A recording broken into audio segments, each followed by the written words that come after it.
Welcome to wildaboutjesus.com. This is the vlog. It's You Got Yourself Here. And I want to talk about when I woke up and how it was confirmed that the first COVID-19 case was reported in my area. It was about 20 minutes away from my house. And oh man, this was a reality check. Why? Because at the time I was doing Uber, I was focusing on airport rides. So now that changed the game for me. I couldn't do that as easily because I was afraid of getting COVID-19. So this put things on a pause for me.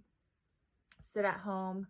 I felt a little stuck. Felt like a pity party. And I like to describe it like a tsunami. So pretend COVID-19 is a tsunami and the wave crashed over, it hit everyone.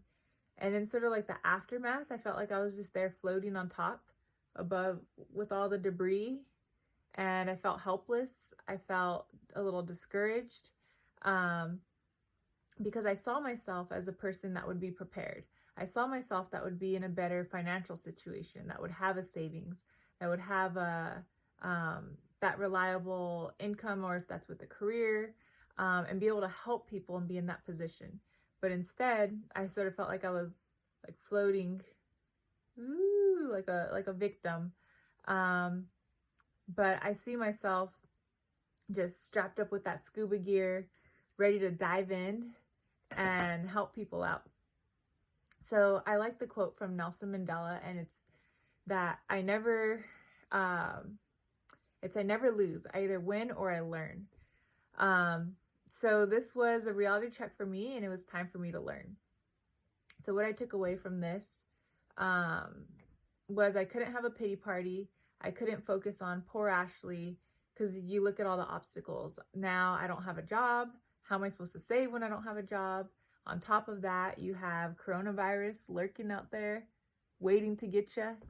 So I just recognized I had to get creative. I had to take action. There are jobs out there. The jobs that were open were the essential businesses. So I looked at what that was. First thing that came to my mind was grocery stores were hiring.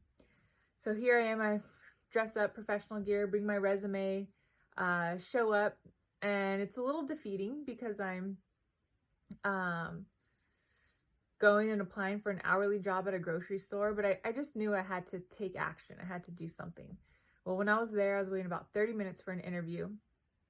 So I just grabbed my phone and scrolling through things, and I was looking up how else can I make an income. So I ended up looking up Uber Eats and Instacart, ways that you could deliver groceries to people, because that's needed, had a flexible schedule, and I loved it, and I was inspired, and I was like, great. Walked out of that grocery store, never even went to the interview, and I went and did that. So my point to sharing all this is just taking that action helped me. There's always a way to figure something out. I learned that from Marie Forleo, her book, Everything is Figure Outable.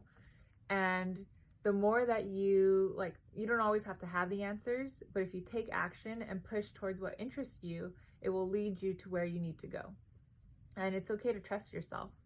So I came up with the daily routine from Darren Hardy. Do your top 3 things that are important to you the first 3 hours of your day. Helped me get my butt into motion.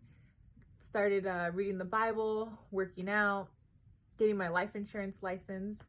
So hey, if you want to get life insurance license soon, let me know. And what that looks like now. I was able to save at least $100 already into my savings. And the whole point of this is that it's never too late to start. I've invested in 2 stocks. I bought a book by John Maxwell, How Successful People Win. Like I said, I'm getting my life insurance license. And lastly, I found myself needing more belief. So I wrote a letter to my future self. It's about a year in the future. Got descriptive on where I see myself, where I'm going, and more than that, that I was there.